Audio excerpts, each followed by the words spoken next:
Good afternoon.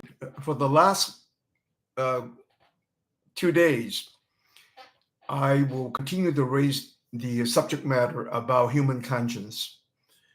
And in my study and my exposure to the language in Portuguese by way of Brazil and exposure to Paulo Freire, he is the one who had spoken and used the term conscientization or conscientização.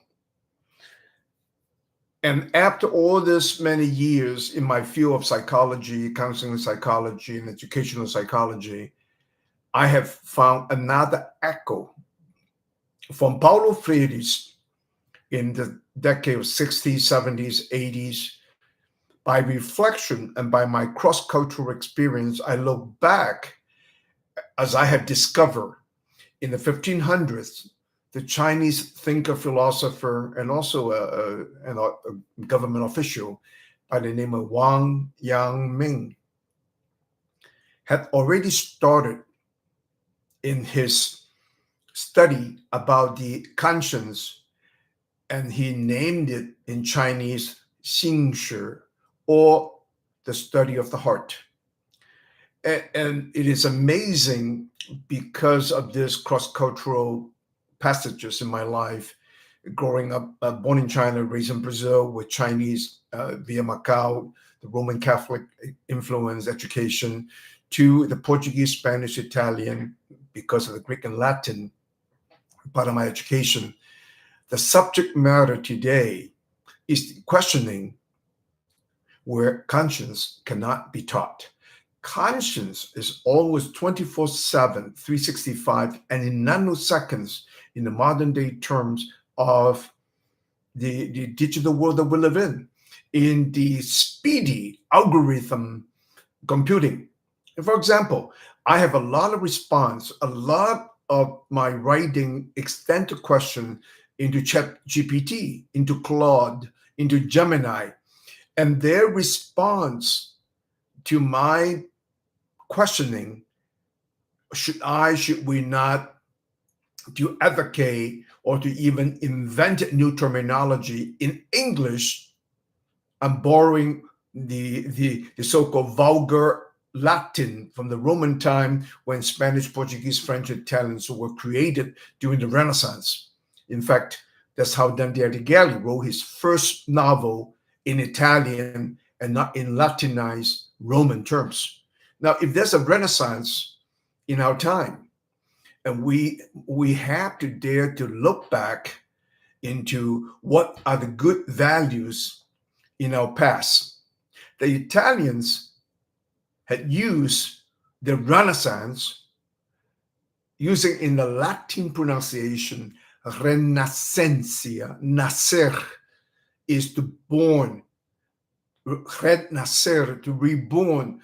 During the time of the Italian Renaissance, when they look back collectively, I call it reflection, a collective cultural reflection, and looking back into the Greek origin and the Greek's influence in the Italian peninsula, from Tuscany and all the way down, where they have found in the old Greek domes.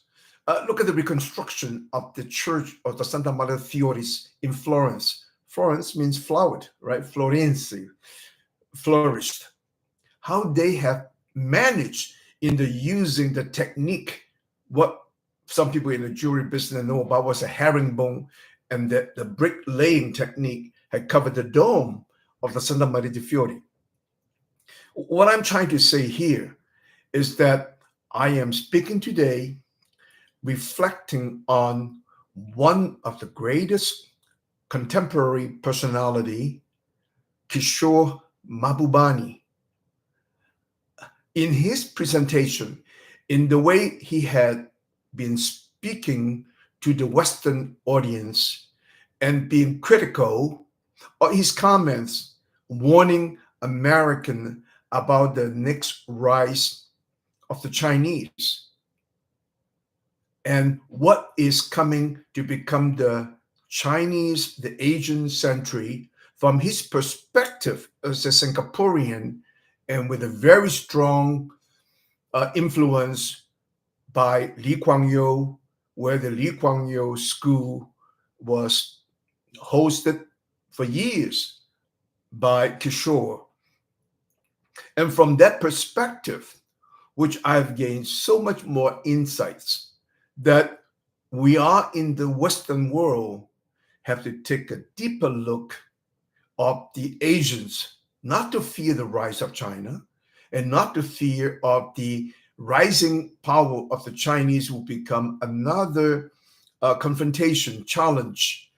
From a psychologist's point of view, okay, even I have enjoyed, respect Sigmund Freud and his creation of this new discipline to allow us to look back introspectively.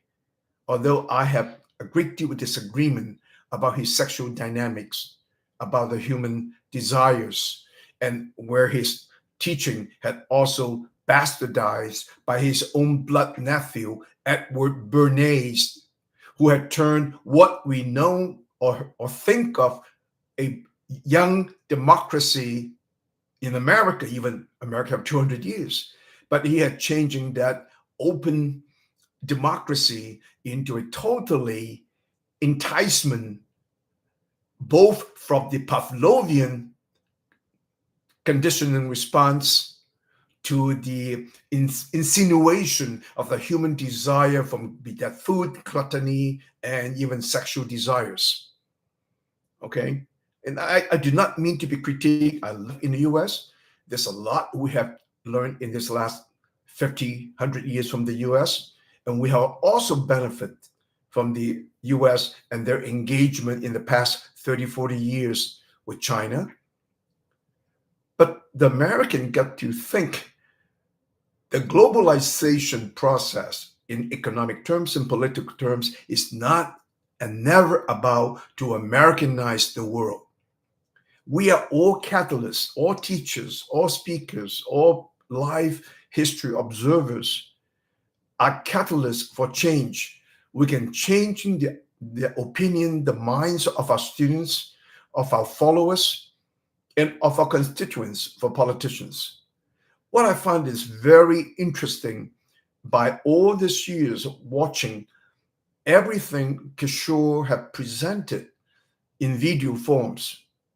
I think we are about the same age. He just turned 75 last year, 76. He has decided to put forth more, his personal history, his upbringing from a very poor background to the status he has earned in the world today. But what's the most crucial? I've been doing the same thing. In the Chinese, they may call me a returning turtle. The phonetic sound, the returning turtle, is called, first sound is called hai gui. Hai is ocean, gui is return. Gui, as you guys all said in Kung Fu Panda, wu gui is turtle. And sharing this thinking and reflection about in what I am pushing or trying to get the world better educated about human conscience. It is something that cannot be taught. It's a process of thinking, reflecting, and introspection. And basically, it's a 24/7 and continuous repeating in nanoseconds, examining what I'm doing. Is that right or wrong? And what is fortunate in the global four civilizations, from the Egyptians, Mesopotamia, to the Hindu valleys, to the Chinese, what I want to point out, the Chinese were lucky because Egypt, I'm just using my limited and bits and pieces of history, started the ruination because the Romans. The river valleys produce grains, crops. So between Mesopotamia, another force came on and destroyed the rich resources and knowledge, body of knowledge for the Sumerians. They're linked to astrology. They're linked to many forms of science. As a matter of fact, the monotheistic idea of the Hebrews could have all started in part and pieces between Egypt and between Sumerian. I'm not putting down anyone's culture where they generated from. But however, the Westerners, maybe I'm trying to fill in the part that Kishore did not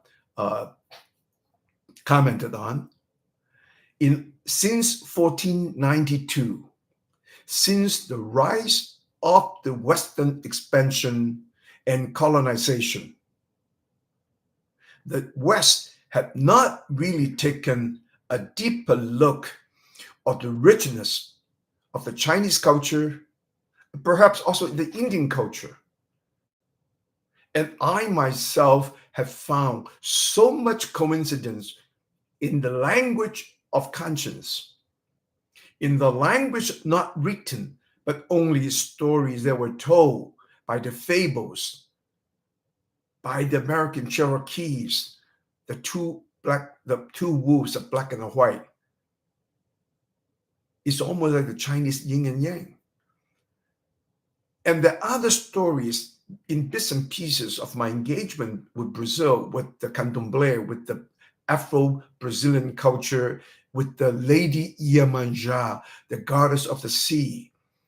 In each one of these cultures, when there was no written words, but by the storytelling, there is a collective conscience to do no harm, to do good, to be warning us not to do wrong to others. And the key element linking to human conscience is about kindness. The teaching of the Confucius, very much a lectern series, and the teaching of the Tao by Lao Tzu, or Taoism, and the teaching of Buddha is all talking about being kind to oneself, to your neighbors, to your families.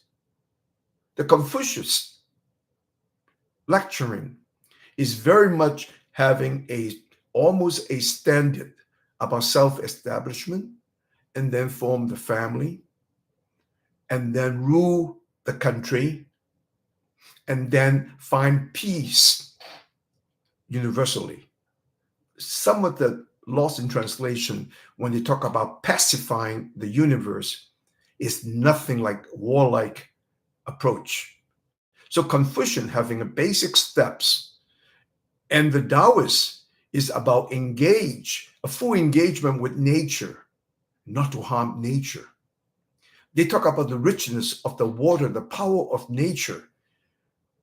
To use a little bit more grotesquely, we wash, we clean, we urinate to the water. The water is like a mother that takes all your dirt, all your dumping, all your discards, and take care of them down the river to the ocean to be recycled by the salinity. Well, that's my version about Tao.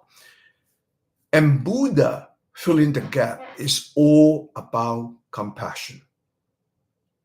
Buddha literally had finished the stratification created by the Hindus and by the Brahma and the structure, where I found it incredible how they have structured the classification of the people based on the human body. Again, I have a very shallow, not in-depth study of the Indian culture.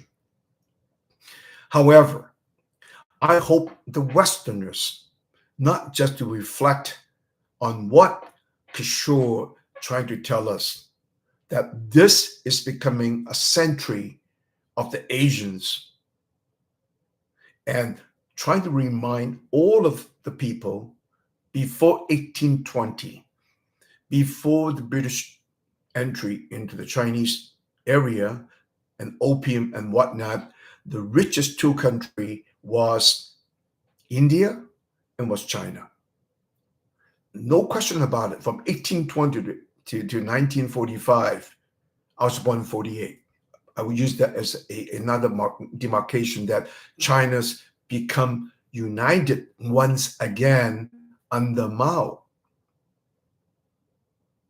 But what happens to what is developing in Asia, and the size of the economy, such like India, already surpassing UK, and Kishore had mentioned that it's about time maybe for the UK, for the British, to let go of the UN seats and welcome India.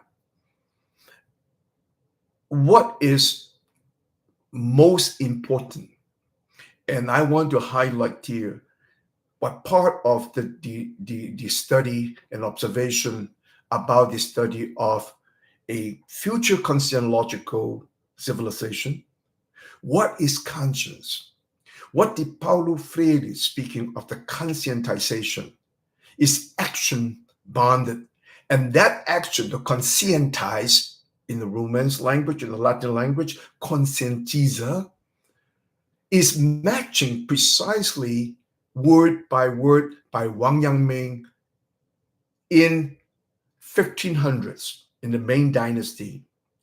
I just so happen, from my father's heritage, from the village of Yuyao, next to Ningpo. Today, the city of Yuyao in the province of Zhejiang is a suburb of Ningpo.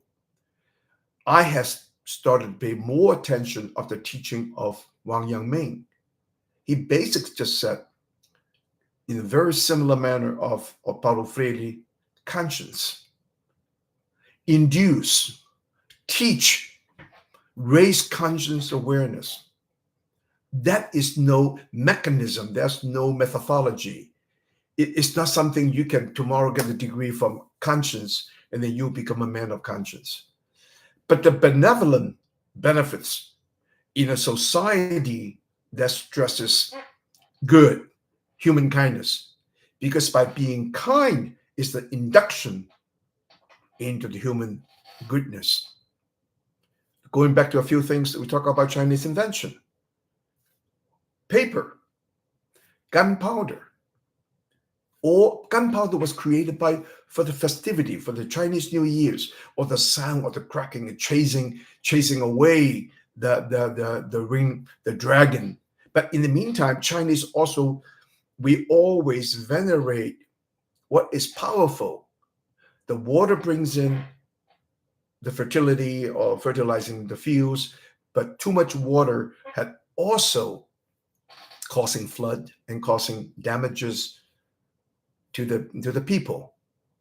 And how the earliest Chinese language, nothing had discovered in written forms before Shang Dynasty.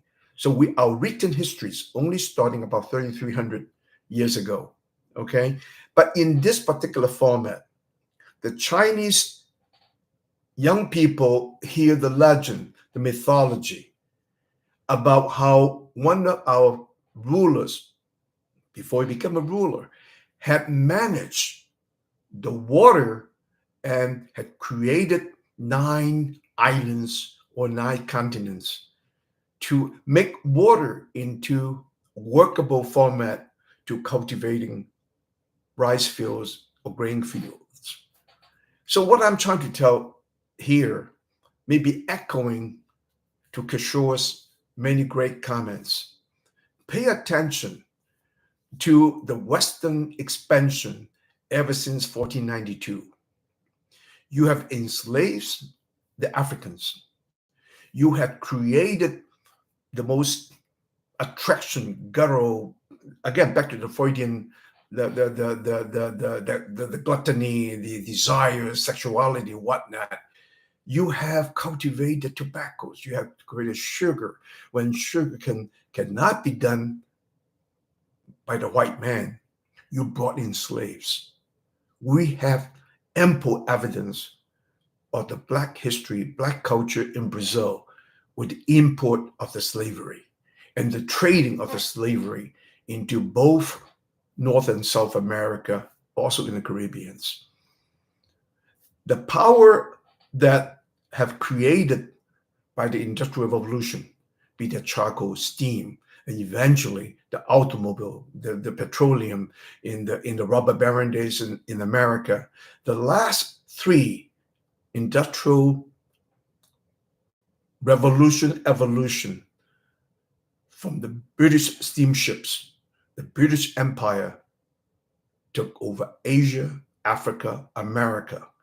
And then you have the robber baron days of the American petroleum and the creations, automobiles. There was another era of growth. And then now we come into the period of the digital era. Internet, a utensil of the US Central Intelligence Agency. The software by Microsoft. All I'm looking at today's digital world is relating to very much on my early investment, 1991, about internet, about Microsoft Words, about Microsoft spreadsheets, and the program that came above and beyond that. The West have totally ignored the former intelligent plus wisdom of the East.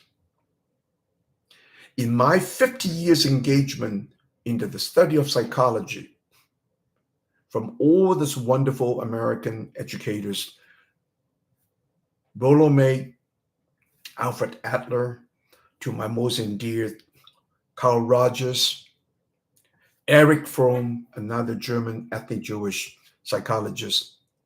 In all these 50 years, the only one mentioned about the potential linkage between the Asian and Chinese psychology is Erich Fromm's book on, and Suzuki, who wrote about Zen Buddhism and psychoanalysis. And by the way, I hope my Westerner friends, pals, colleagues, the ism had set off another blockage psychologically, mentally, to most of the Westerners.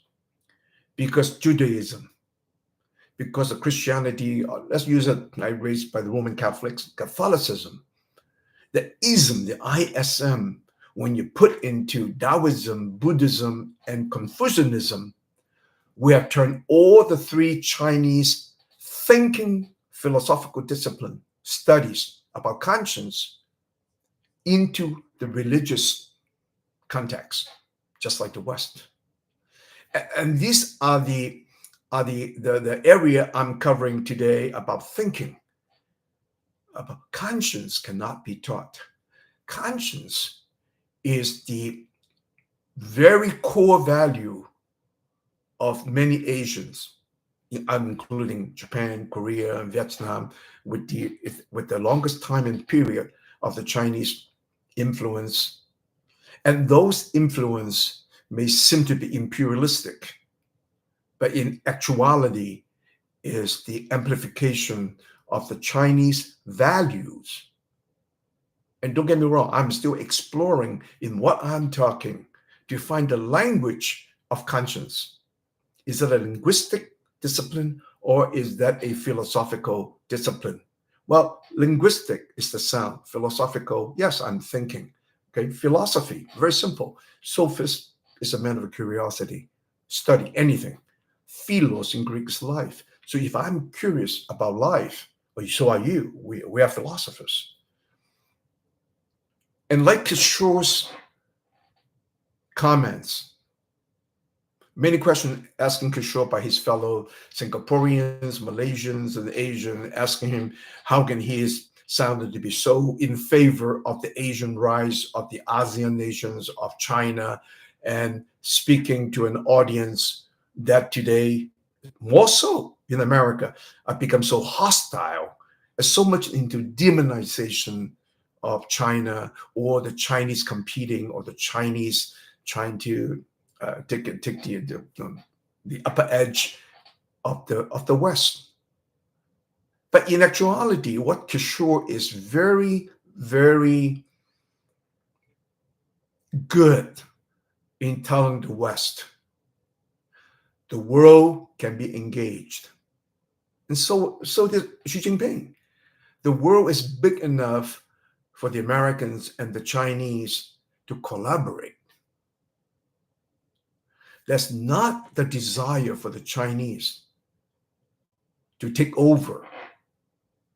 This power grab Once again, let me use my Freudian psychology projection. Okay, we project what in the last 200 years of the Western world empire, the shortage of the resources and the multilingual, multi-ethnic continent in Europe had forced many of the European migrate, be that the potato farm in Ireland, or be that the various situation of the Italian migration. I'm talking with my hands because when I got to Brazil, age 14, 80% the personnel, the people I know, come from Italian descent, and we talk with our hands. People migrate because the resources in Europe was limited. Another point, just talk about the coming down in human intelligence and human wisdom. Okay, the Italians used their plow, used their grain. The Roman Empire had taken the barbarian, the nomadic tribes, the Visigoth, the Germanic tribe. Eventually, German came in back to Italy. But with time, the Germans learned how to make plowing tools or metal tools in the use of the forestry. While with the heat and power, they can build bigger machinery than the Italians. So human progresses is always intelligence, always move on forward and exceeding. But it's the human wisdom that I hope the leaders of our time should listen and we study more of the sort of wisdom that is spoken today by Kishore Mahbubani. And I think this is a time, be that I am a Chinese American living in America or other ethnic groups, reflect on your 500 years of Western history, linking together Europe to the center of America, Canada, New Zealand, Australia, this Anglo-American world that you all have ignored the wisdoms of the Chinese and Indian and other Asian today, influenced by both the Indians and the Chinese, such as the case in Singapore. And this cross-cultural region of Singapore had also embraced the Islamic neighbors, such as Malaysia and Indonesia.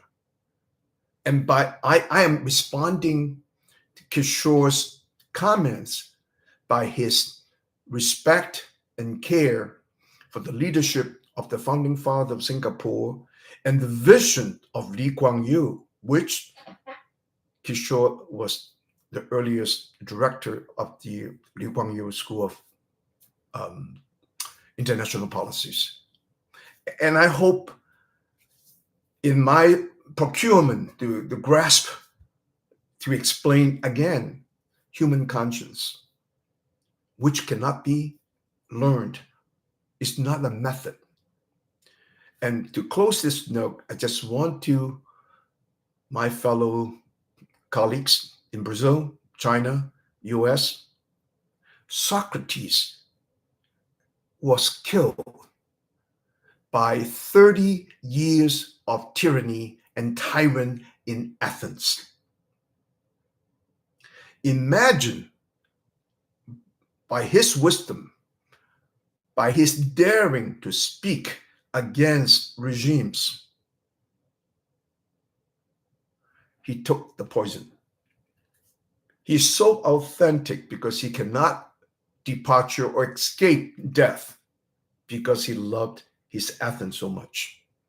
And I hope in this part of a little presentation here, speaking of conscience, and I'm reflecting very highly about Kishore. And let's think about what is in the future. And I want to remind my American friends one more time that globalization is not an Americanization. And no American should look at that as a defeat. If the globalization is being more activated by the Asians Asian nations and China is not a defeat for the Americans.